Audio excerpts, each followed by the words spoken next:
All right, everybody, this is That Funny Podcast from That Funny Agency. I'm Matt Skye. This is our founder, Jared Miller. I'm Lance Weiss. Which episode is this, Matt? I believe this is episode 2, but we'll let the editing magic determine. And as I like to say, episode 2 for our Spanish listeners down south. So we have a lot of donuts here today, and that those aren't just coincidental. Those aren't just because I love having donuts. Yes. There's a strategy behind it. Jared, take us through that. Well, it's exactly what it is. It is a strategy. Do you eat from the middle? Do you eat from the side? No. We had come up with this idea. First off, everybody loves donuts, or they should. And there was a movie, if you guys remember recently, Everywhere, Everything, All at Once. And there was the Everything Bagel. And it was the idea of like everything is in the middle, and it's this sort of, not a Mobius strip, but I forget the shape of it. But the way that the circle, and then there was what was in the middle, the sort of elusive, what is in the donut hole, what is in that hole, and not to get any kind of perverse element out of there, but there is something to sort of like, what is there? What is going on? Because we have the full donut and then in the middle. All right, enough of that shit. Let's get right into it. So it's called the Digital, Omnichannel, and Unified Technology Strategy. It is a 360-degree holistic strategy meant to pull from every element of your digital experience into one full, product or deliverable. Delicious treat. It is a delicious treat. Thank you, Lance. In the fact that we start with an audit where we're auditing many different elements. So one part of the donut, you have SEO, we have content, we have UX, we have branding, we have web, we have email, we have influencer. Anything that people have worked on, we need to analyze. We have to say, all right, before we give you an answer, we actually have to do a little bit of investigation or an audit. And this happened organically. Clients would come up and say, all right, what do you think? I need to do a new website? What do you think? I should do some paid marketing? And I stopped giving an answer. And I said, I don't know. I just don't know. And I don't think that anyone who tells you they do know should say that. Or you should work with somebody who says, I know. Because we're looking at data. We're looking at where the data has sort of gotten us to this point, whether it's your competitors, because there's a competitor analysis, or how people have worked on your site and looked at your social media, looked at your email marketing. How have they been behaving around you? I need to see that first. Does that surprise people? Do they expect you to come up with an answer out of the gate? 100%. Really? And I go, that's funny. So it's funny out of the gate, yeah. It's funny out of the gate that you say something so different than what they're expecting you, because you're the expert. And I think that as an expert, the more you learn, the more you realize you don't know. Humble. Yeah. And I think you're relying now on, again, how people are responding to your whole experience, data that's there, and then the experts come together and come up with a strategy, a holistic strategy. And then at the end of that strategy, to get to the ending here, is a backlog of tasks that, in order, should produce the most ROI and ROAS. So if somebody says to me, what do you think? I need to get this website done. I don't know. Most likely. Let's see. We get to the end of the strategy. Yes, your website needs to be done. However, not in the way you think it needs. Well, what do you mean? Well, you had said before you really wanted to focus on the culture and the about and the timeline and all these things about your company. Nobody cares. Nobody's going to those pages. That is not what's important. You're acting like your website is a noun, whereas we really should be focusing on your website being a verb. What do we do on this site? What do you want me to do? What is the interaction you want to happen on this site? And to me, that's where it comes to following a journey of your customer, whether it's on your website or any other digital experience, to what you want them to do, which is most likely buy, convert, respond. Anything that sort of says, I am now with you. And then after that, which is funny because they always talked about the funnel. It's no longer a funnel, the marketing funnel. It's a marketing hourglass, because you want them to then continuously engage and do more and more. And that's where it sort of always becomes a donut again. you're starting over. Once we learn that data, we have to do it again at some point because, as we know, sentiment changed, like we talked about in the last episode. So like when we break down some of the key aspects, let's just start. So people who don't know what D.O.N.U.T.S is, that's digital omni-channel unified technology strategy. Yeah, we had nothing for the letter N, so we just said N. That was our creative director, Diana Turcos, who came. That's pretty funny. We improvised. Improvised. Yeah, I'm not even using Yes, I know it's an M technically. So we talked about the audit. So let's get into the 360 roadmap a little bit. How does that work? Because that's custom timeline, budget, and business objectives. You have to take a timeline of a year. Start with a year. Great. I spent the first 2 months with you doing these donuts, and now I've got this roadmap. And we're now what how do you know what order to do things? How do we know this is going to move the needle? Now, there is going to be mistakes. I think that we talked about this last episode again. There are specific campaigns that may not work 1 month to the next. So you have to be agile, flexible, pivot as the data says it. So that roadmap also has to be somewhat flexible. We do know that we also have a budget to be considerate of. You might say, well, actually, best thing you could do right now is to just spend all the money you were going to spend this year in the next 3 months, 4 months, and we'll be ready to go. That's going to be like, I can't do that. I don't have that kind of budget. I can do something month over month. Say, I think that's better. So we can always say, let's map this out in a timeline and go, all right, we just created for you a full website design in the donuts. Yes, that is part of it. You actually are going to get the design of your website and some campaigns, initial campaigns for your paid marketing or your search or your email campaigns. Things are written and ready to go. You want to be able to say, let's go. So we say the first 3 months of that roadmap, we're going to launch the site. We're going to build it. And at the end of those 3 months, so you're saying 2 months of design, 3 months of build. Pretty standard for a pretty large site. Maybe we can get it done in 2 months after that. So a 4 month, I think that's pretty fair, especially a site that has hundreds and hundreds of pages.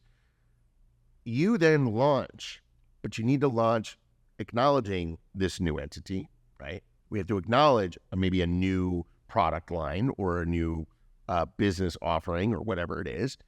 And you need to be able to tell people in different ways because, as we know, Ogilvy used to say you need 7 touch points. Google said 8. I actually think it's more like 12. I really do. I just think yeah, we have all these retargeting ways of getting you to see it in multiple ways, but you're just not going to trust, convert in the time that we think it's going to be like, oh, I see it once and I'm going to go. No, I need multiple times. You need to be around where I am, where my eyes are, and I'm going to convert. Might be the same ad 3 times.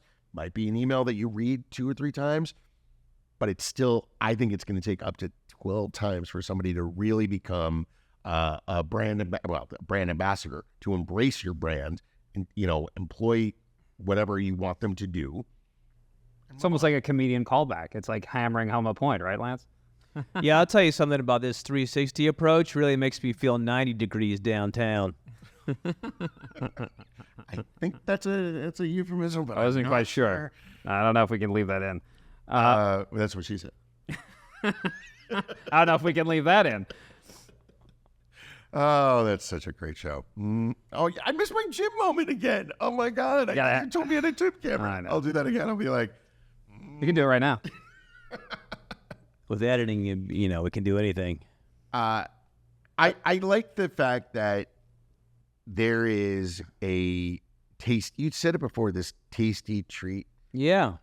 It is, because it's really delivering the donuts immediately within a 2-month frame. And every 2 weeks, there is something presented to a client where they can actually say, oh, I can see where this is going. Whoa, I didn't know this before. Whoa, okay, we really have to make a change. I didn't realize my website needed this kind of work, or I didn't realize how much content I had to do, which I think is the most important, is that you're producing more and more content, not just garbage. It means you got to put in the work, the relevant work to commit to explaining and talking about who you are over and over again. And because you cannot rest on your laurels, you just can't. And if you do, somebody is going to pass you by and take over that spot, whether it's on a ranking or on the number 2 water brand, as we kind of talked about before in the other podcast episode. I will say, Go ahead. I will say, the phrase "resting on your laurels." I don't know what laurels. I get the phrase is, but I don't know what Yeah, what laurels is a laurel? As I said it, I realized actually are. I have no idea what a laurel. Do you go to the Yeah. Gap and just get laurels? I've never heard it outside that expression. Laurel is 50% off. I don't know I'm where sure- my brain this comes from. Is it possible that it's some sort of leafy green, It feels like it would be something like that. Yeah. I mean, we do have the web. What are laurels? Hey Siri, what are laurels? Oh, there we go. Evergreen shrubs or trees. Wow. Oh, nicely done. Wow. Done. Okay, spell entrepreneur. ENTREPRENUR. Question, or here's my. Let me throw in a donut. Have you? This has probably You been can tough. have a donut, by the way. Oh, thanks. Yeah, I think they're not just a prop. Like That's good. Yeah. They are edible. This has probably been talked about with the donuts before, but I like that. There's something for everyone. Yeah. I'm sure that's what you've talked about, or maybe that's within the approach. If you look at this display we have here, like there's a couple flavors there I want no part of. There's a few flavors that I want nothing to do with, but there are a few there that really hit me directly, like the chocolate sprinkle one that I'm want me to get you that I'm out. I'm gonna eat. Well, I'm not Like the gonna one touch you it. chose, I would never eat that donut. I would This is- zero desire to eat No, it. this is But what's good classic. about the donuts It's a approach is that it's catered because it's the specialization. There's a donut for everyone there. I'm gonna eat that chocolate sprinkles unless Jared wants. But the one Matt's have, there's no way I would touch it. By the way, did you notice there's the Dominique Ansel recreation of the cronut now? That there's the and we don't need to say the brand. Obviously, people know who it is. But it's that croissant donut one next to your chocolate. The cronut, sprinkle one. yeah. That Classic. actually makes me like I salivate now thinking. But that's, by the way, branding. I mean, brilliant. Like everyone in the world needed to get in line to get a cronut. How genius was that? They only make a certain amount that day.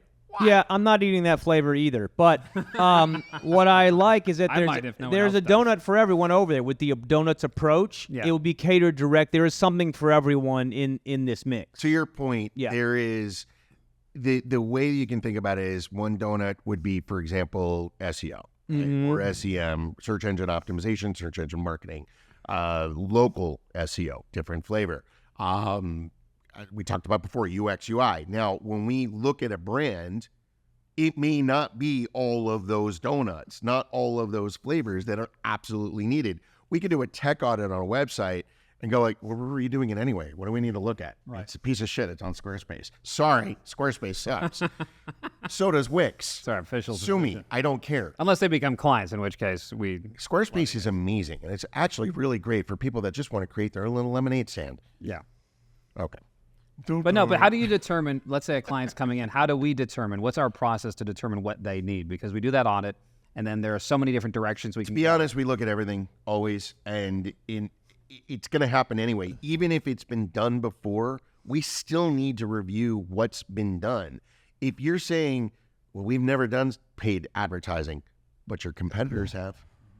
We haven't done, we don't care about email marketing. Your competitors do. And that is part of it as well. It's not almost sort of like what's there, but what's not there. And to me, that's why it's you gotta almost not think of it as maybe individual donuts. Maybe that's the wrong way to think of it. It's like just one donut, and it's the slices of the donut that really kind of make sense.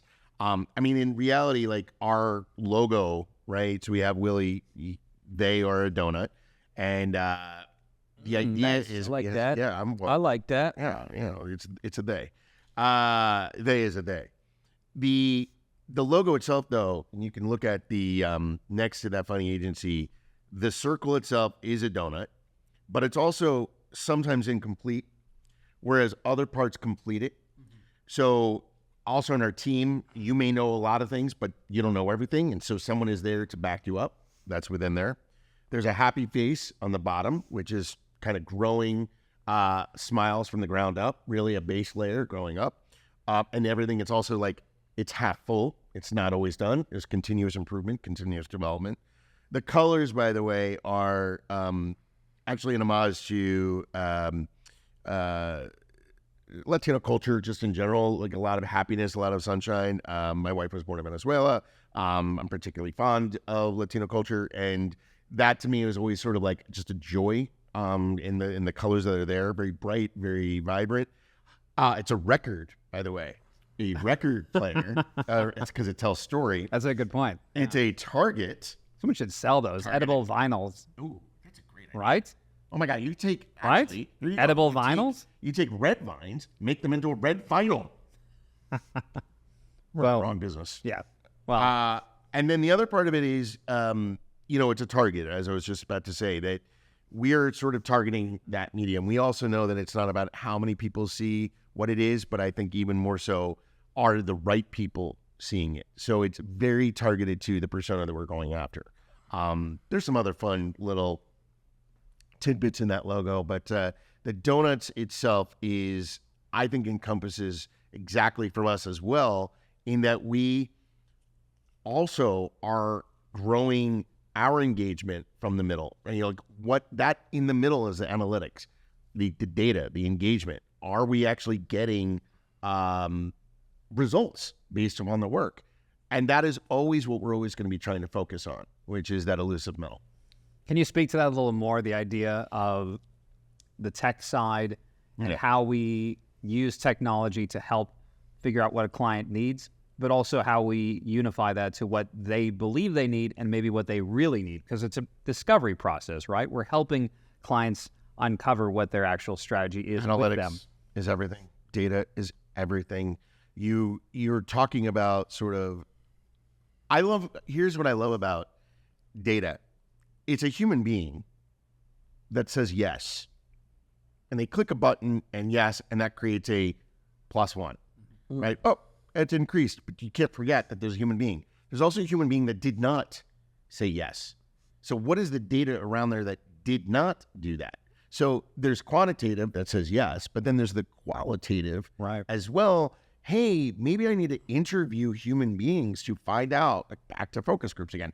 Why didn't you do that? So one of the tools we use is Trimata, which is a fabulous tool, trimata.com, for user testing, and where you can actually interview people and walk them through an experience. Hey, product testing this xenomorph that is actually fornicating with my microphone stand. Apparently that's how it happens in Lance's world of science fiction. Of course. The person needs to then be interviewed and say, hey, I don't understand this product, or hey, you're asking me to do something I don't know how to do it, I don't like. Oh my God, when you find out what they don't like, that is as important as all the people that are saying like. You have to understand that. So there are tools out there that, yes, Google Analytics Explorer, Google Tag Manager, Search Console, all the things that are set up in your site to understand how they are connecting and where they're connecting. But how can you ignore this stuff they're not connecting? So you're talking about technology. There's so many great tools out there to sort of like really understand. There's Meltwater for social listening, right? Even as we talked about AI, in fact, I think AI tools are now becoming really good social listeners. Might even subvert that, right? We're starting to ask follow-up questions now and things. Yeah, or initially it was just input. Now it's input, output, input, output. This is crazy. This is an example because we're doing a comedy event, which we haven't really talked about it yet, but with Laugh My Pancreas Off, that it's on August 24th, Trenton Thunder. We had a lot of comics to kind of go through to be like, who are we going to headline? Who is going to do this?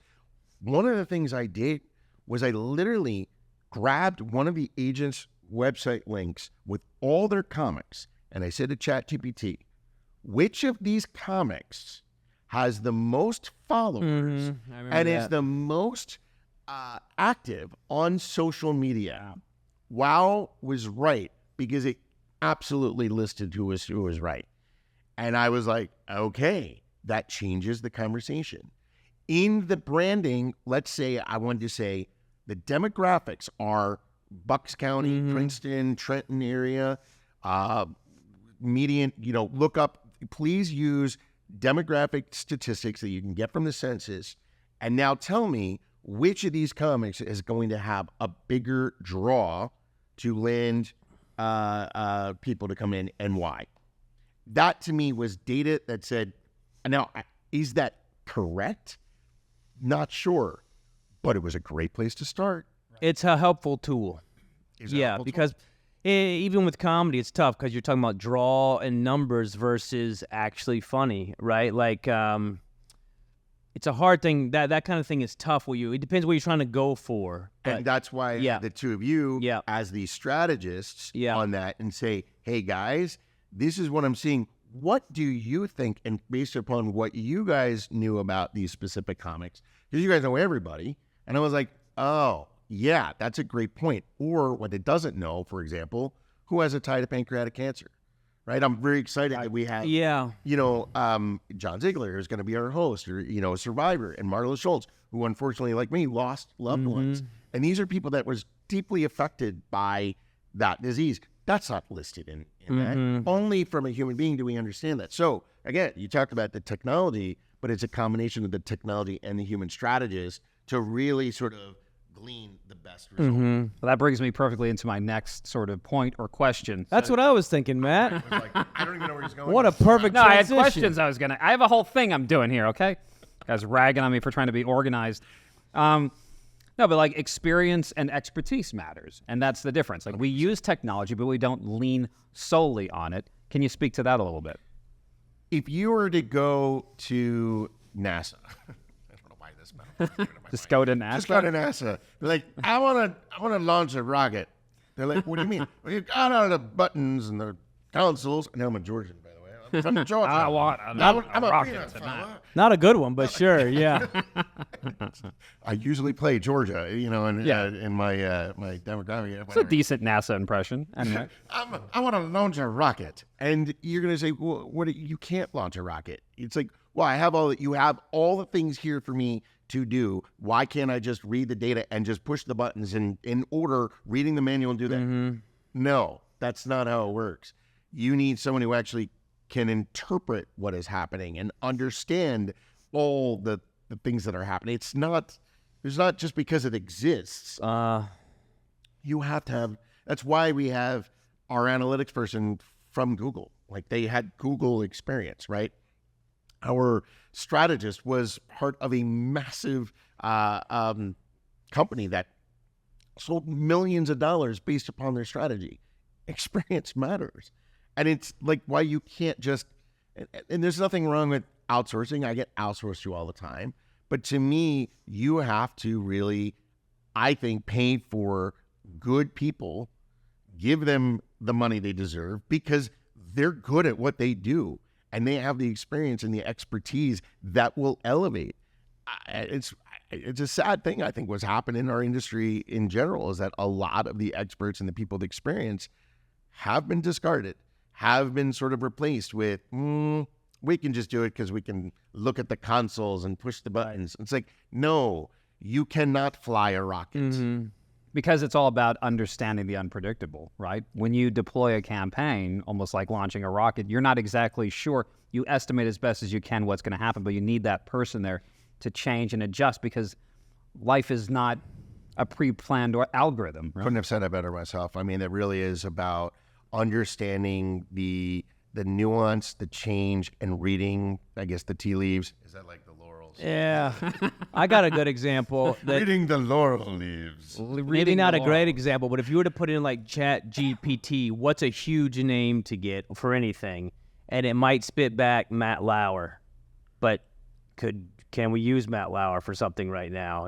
Maybe not the best idea. You know what I mean? Like, this isn't a great example, maybe, but I was going to say, of all the comics. Of all the examples. But I'm saying, like, when you would, like, give me something recognizable, and it might spit out a big name, but is that the smartest move humanly to go? Because for that record, we can edit. No. I think this is actually really smart because I went after a comic, and the agent sort of laughed at what I was asking for, and they came back with a number. I laughed at them, and I said, you're out of your mind. Yeah. There's no one in the world that would, like, this isn't a person that is, I'm sorry, past their expiration date of like Yeah. funny and relevant. And I'm like, this is somebody I thought we could get on sort of cheap. But to your point, what about the up and comers? The ones that are about to explode and really sort of build a following? Wouldn't you rather capture that zeitgeist rather than sort of get the tail end of somebody? And that's not to dismiss. I think comics have a lifetime supply of humor and should always be relevant. Again, you guys know I love stand-up. But I think that there's a great idea here in that you're capturing the new or the ones that are about to sort of break out into the relevant. Yeah. And it's not Matt Lauer. Yeah, I was just talking about like the use of comedy, like the use. I'm a maybe I'm behind on topics. I was daydreaming the last 10 minutes. The Cannabis, it's for everyone. Yeah. I never smoked weed actually. Not even. No, I never have. Yeah. Although secondhand, maybe some of the well, you hang like comics in the green but room. I've never actually physically smoked weed as a. Yeah, exactly. Is it? I believe in the days of laurels. Counting back to the Laurels when and I used to have my Hardee's. laurels, they had hash. Is that why they call it the green room for real? I think it's just because it's green. I think it's because But a of lot- green carpeting. Yeah, some of them were green, but not but not all of them were green. Was that back in like the 70s or something? Was You it gonna green? Siri that one again? Hey Siri. Oh, I don't do Hey Siri. I just have to touch the button. But I can ask. Yeah, it. he's ahead of Siri. Why do they call it a green room? This is live. It is. I was right. It's the tradition of rooms being painted green. The actual green. Yeah. Why though? You Yeah. think? I think green is a Why? calming. It's a color. calming color before you go on. Yeah, Interesting. yeah. Blue might make you a little bit sad potentially. Yeah, very right? interesting. Green is energizing and calming, so it's kind of. I mean, I don't know, but it seems like the perfect I think color. it'd be fun to really. I think we can curse. I think it'd be fun to fuck with people by putting them in different colored rooms right before they come on. This would be For a the great strobe light or experiment. something? Right. Yeah. Oh, it's like a black, like someone's in the black room. They come out and you're like, why are you so sad? Like, what's really going on in the white room? And they're like, what's going on? You nervous? The empty You nervous? void? Yeah, the Yeah, it empty- definitely makes a big like difference THX for 1138. sure. just No wandering. question. Is this the green room? What is? Wouldn't it be interesting? Well, it would Yeah. be true because colors, everything has an energy, right? We're in this room, which has I'd say a medium energy. Yeah. There you go. I'm not gonna say this is a good or bad energy. It's pretty good. We're having a good time, but like this, this is like a pretty good energy. But this is not like a EDM kind of party. Something. It's also not a funeral home. So your examples. I don't know what you guys are doing over there, but yeah.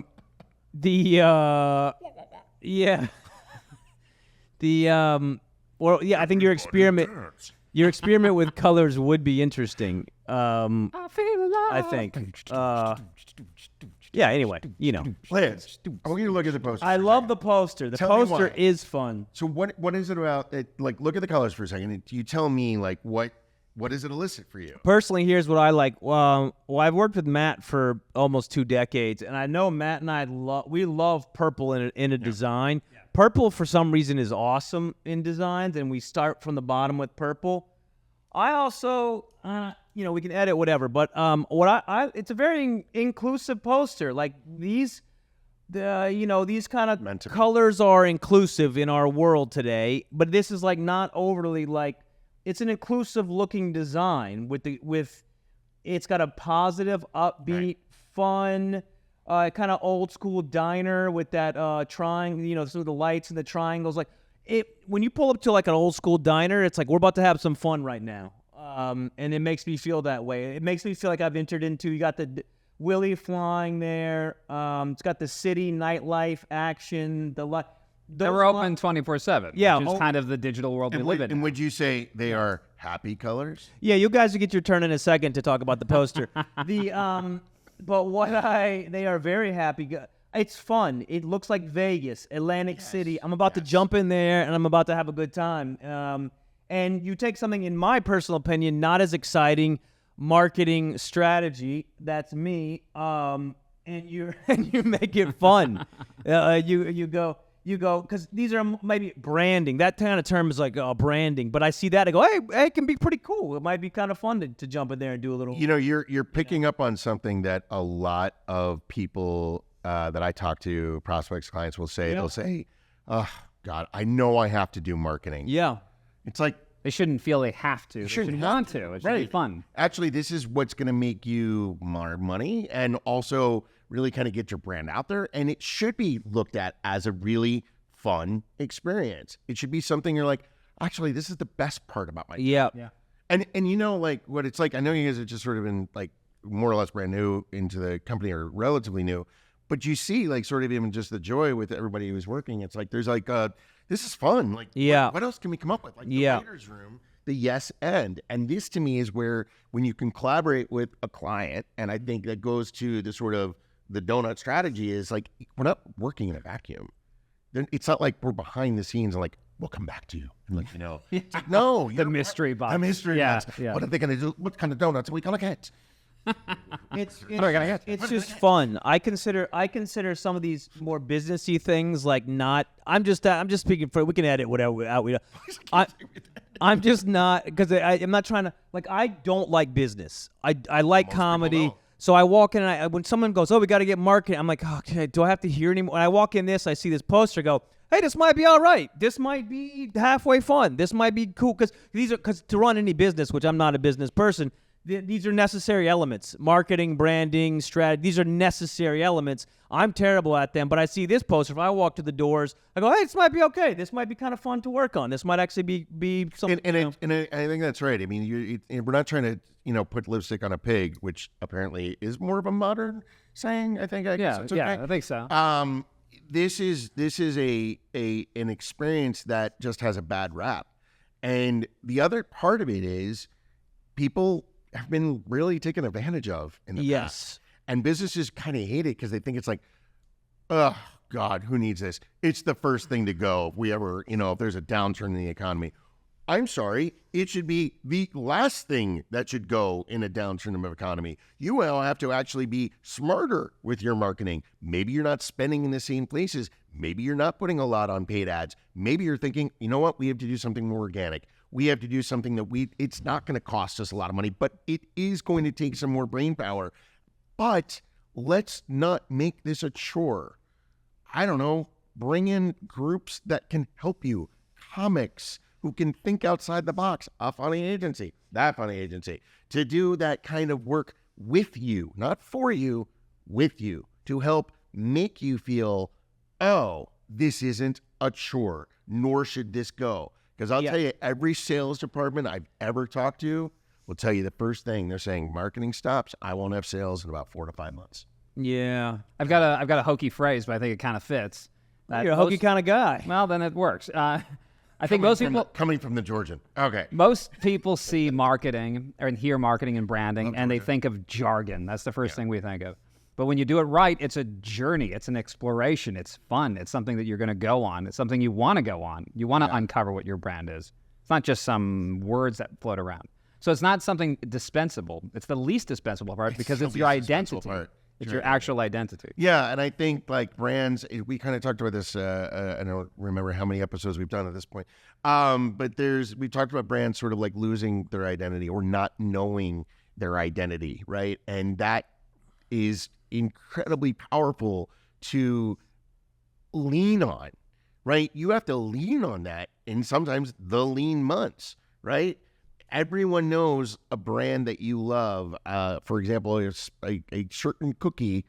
Everyone think right now, a certain cookie in your brain. 9 out of 10 of you just said Oreo in your brain. He did not. Right. I actually did say Oreo. Oh, you did say Oreo. Yeah. No. Yeah. You do say Oreo. Yeah. Did you think Oreo as well? Yeah. Right. So that was your comfort brand that went to it. And if I say tissue, obviously you know exactly which one went to you. Now here's one that you're going to be divided on, right? Gasoline. Yeah. Okay. Which one was warm and cuddly, or the one that you felt resonated more with you? Amoco. Amoco. Wow. I don't know, actually. A lot ran through. I like BP for some reason. All right. Even though What's your Sunoco. Okay. And Sunoco, it just always, the name always just kind of made me go, Sunoco. I feel like Sinclair should be higher up because that's a friendly one. They have the dinosaur and fossil fuels, but none of us, well, they got to work on their stuff. But I think that it's interesting that there are certain brands that we all connect to. We all have our sodas, we all have our shoes, or we all have our cars, right? So for me, well, let's do this again. Let's try this again. So car, which brand comes to your mind that is like makes you feel most you? Toyota Prius. For some reason, Volvo. I'm also Toyota. And it's the same. It was either Subaru or Toyota. Yes, I own them. Same category. But it's the same feeling of like safety and comfort. And it's like, yeah, I'd be okay with that. Volvo, I think, is in the same sort of kind of in the neighborhood. Yeah, I think so. You're right. These are like reliable brands that give you comfort. And it might be men of a certain age that see certain That could be things true like that. too, yeah. But I do think that the Men of a Certain Age podcast. very funny story. We went into the Subaru dealership, and because we had a new kid, and my wife and I were sitting there, and we're like, all right, I guess this is where we're supposed to go now, right? And on the table, the guy left out, I don't know if he did this on purpose, but it was your typical demographic. And we're looking at this going, hilarious. oh my God, husband and wife both That is recently hilarious. bought, and there was like probably one or two kids, maybe a dog. And we're going, oh my God, we are a stereotype. And we didn't even know, and we walked right into what they sold you to. That's It even has your exact lines at the bottom. Yeah. And I got to tell you, it has never disappointed me as a brand. In fact, my wife unfortunately had an emergency, and it was during a snowstorm. And Subaru, we were the only car able to drive through, I swear it was like 2 feet of snow. Yeah. And we became an evangelist of that brand. And Toyota as well is the same thing. Yeah. Because they saved our lives. We feel like, yeah, you got us from the beginning. You connected with us. And even in the times are tough, when we need a car, those are the first two dealerships that we're going to. What can I ask? I was actually just looking at the Crosstrek for myself. Yeah, not back, but I love the Crosstrek. Forester's awesome. They're awesome cars. Yeah. We have the Highlander, which is a great. I'm a huge fan of those. Yeah. So can we get free cars? We'll see. Here's a good point on the branding, I think. We talk about, and people think brand is dismissible, but if you had the option, I heard someone say this to me recently, if you had the option to either own Nike and all their clothing and apparatus, or just that little Yes. I want it. No, if you could have all their, if you could have their entire infrastructure or the actual brand Nike, the brand is infinitely more valuable to you. You could eliminate all the infrastructure, all the clothing, everything, and you could rebuild immediately so long as you own that brand in the public. I mean, you slap that. Yeah. You could slap it on a car, a new brand called Nike cars. Everyone would want one. The brand is the identity of that company. That is a vastly more value. I'm still waiting for the iCar to come out. Yeah. Why isn't there like literally a driving mouse? That is very true. Yeah. I want to have that. Oh, no, people don't use mouse and it mice. Is it Mice? Mice. I don't know. Mouses. Yeah, Moose. Yeah, that's a good question. In electronics, does it also become mice? I think it does, but that seems odd. Yeah. But again, it's that, brand recognition, but that brand security, and marketing did that. Marketing caused that. So when you say marketing has got to go, where it's a chore, where it's not needed, you look back and you go, why is it that I can look at an icon and like immediately know what happens when you see the golden arches, whether you like it or not, you drool, right? Because they played music that was Pavlovian, right? And I don't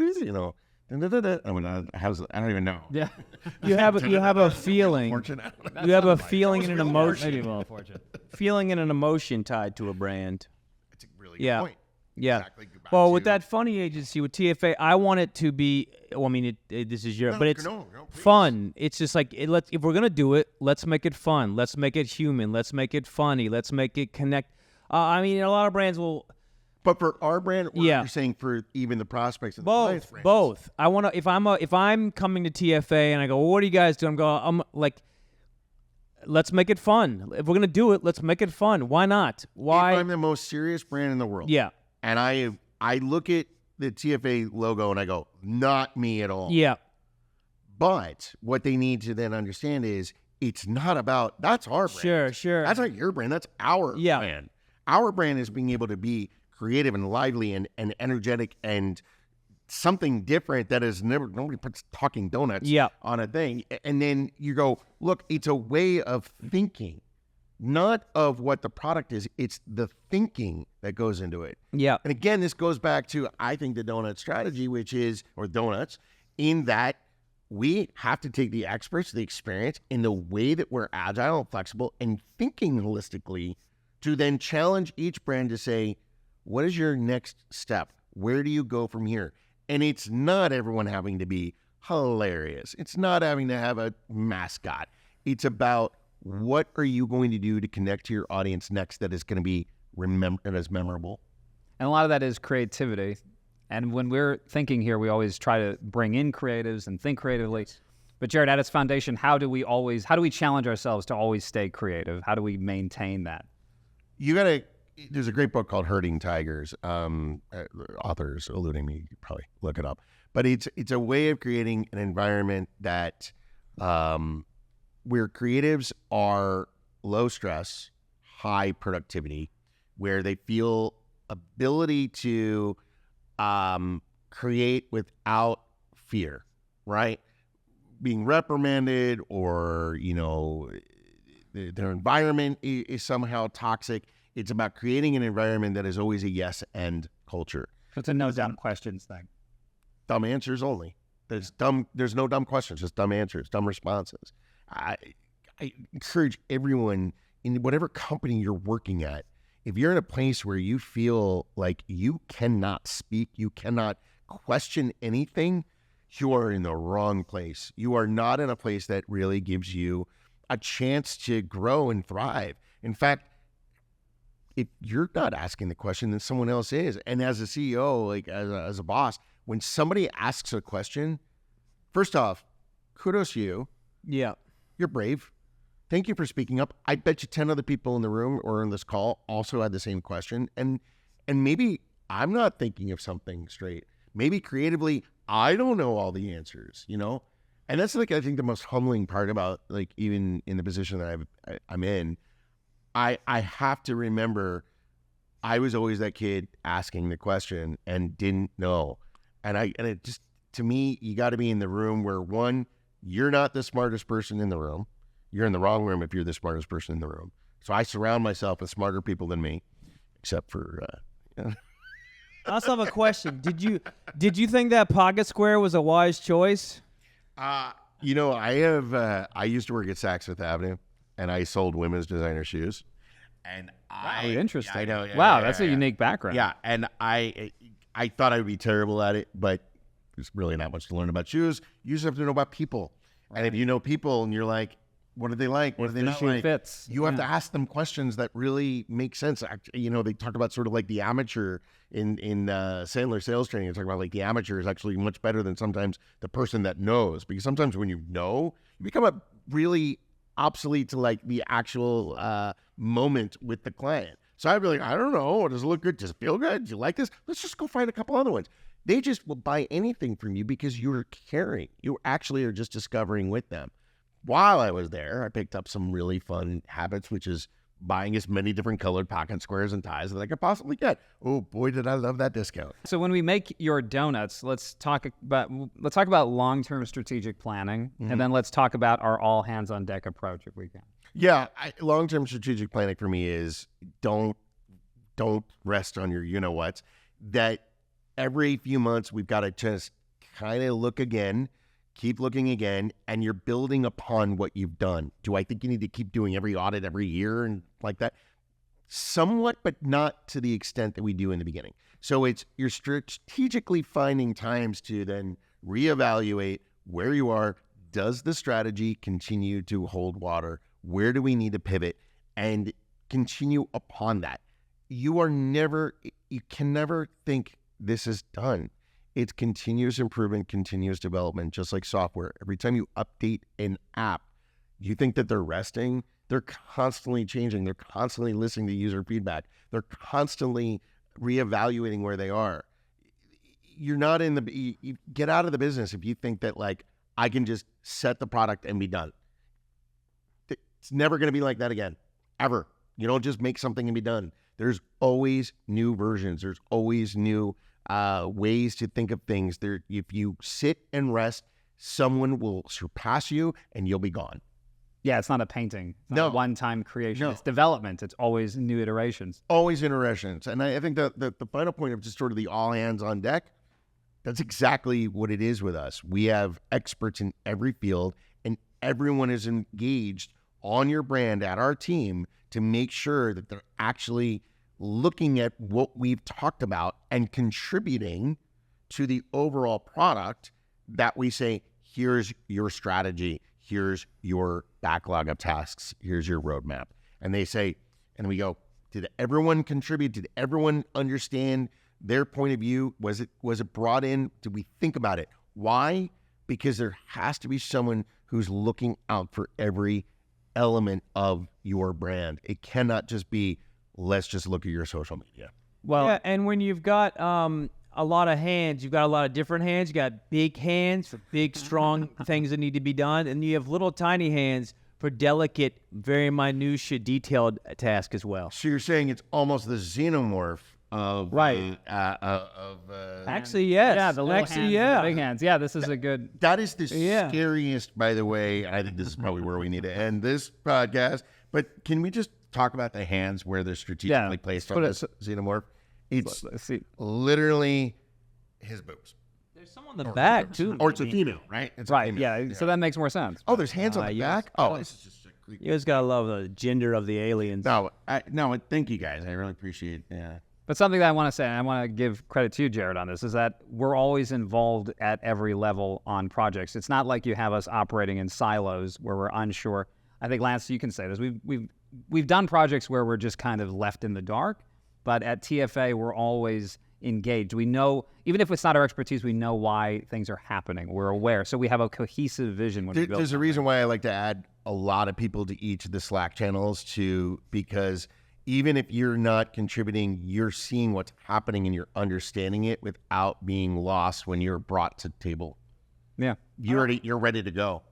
I don't love this phrase, but it's fairly transparent. Like, I feel like I know what's. I mean, obviously, I don't know everything because I'm not, but I do feel like I'm part of things. I can see what's going on. The kind of what Matt's saying. Like, I feel like it feels nice. That's cool. It feels. That's a genuine, Yeah, like a genuine, cool. like, well, he's showing us that. Wow, because a lot of, if you work particularly in big,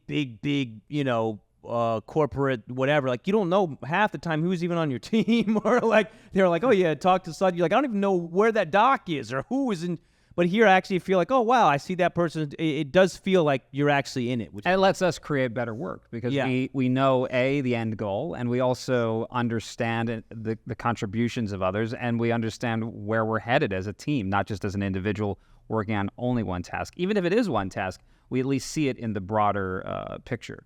I know a task that we all need to be all hands on right now, which is Oh, yeah. not time. I don't even know. I'm trying to eat less of this kind of stuff. Oh, I'm sorry, Thanos. All righty, guys. All right. Thanks. This has been episode 2 of That Funny Podcast with That Funny Agency. I'm not going to eat one. I will not give in to the peer pressure. Oh, so good. You're missing out.